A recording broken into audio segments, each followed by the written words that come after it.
My name is Dexter. I was shot by my son. Fortunately, the cold temperature slowed my blood loss. After 10 weeks in a coma at the hospital, I miraculously woke up. I opened the window and escaped from there. I called a tailored taxi, and during the ride, I keenly sensed that the driver was very nervous. Under my questioning, the driver revealed the serial killer that has been terrorizing New York rideshare drivers lately. He has consecutively killed 7 rideshare drivers and calls himself the Dark Passenger. This coincidence shocked me. There was another killer using my codename. The old driver also mentioned that he had a friend who miraculously escaped from the Dark Passenger's hands. The next day, I visited this survivor. The footage from his dash cam showed the killer wearing a special hoodie. This is a type of clothing with infrared shielding function that's hard to detect with the naked eye, but creates a white screen on camera equipment, concealing the face. The survivor described the attack with lingering fear. The killer strangled him with a wire rope, and at the critical moment, he escaped by reclining his seat when the green light came on, though his ear was still cut. By repeatedly watching the video, I noticed the killer's backpack had a company name on it.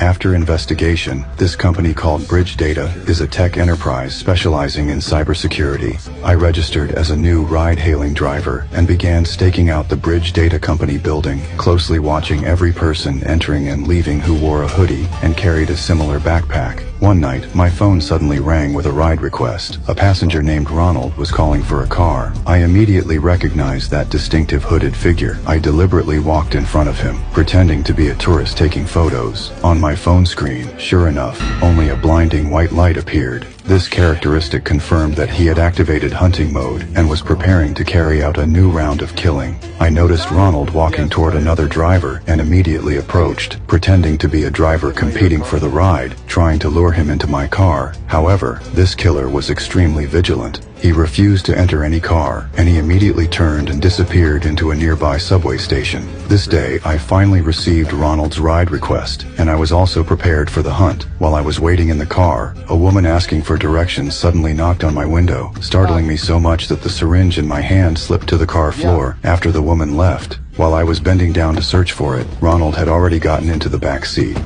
During the drive, Ronald suddenly demanded a route change. When I showed slight hesitation, a wire was already around my neck. Forced to drive toward a remote dock, I seemed trapped in a desperate situation. But at the moment Ronald was about to cut my throat, I completed a desperate counterattack. I retrieved the fallen syringe from under the car and precisely stabbed it into Ronald's neck. I had already hidden a steel plate in my collar, prepared for his attack. When Ronald awoke from unconsciousness, he found himself tightly bound with thick plastic wrap to a work table in my home. Who are you? I'm Dexter.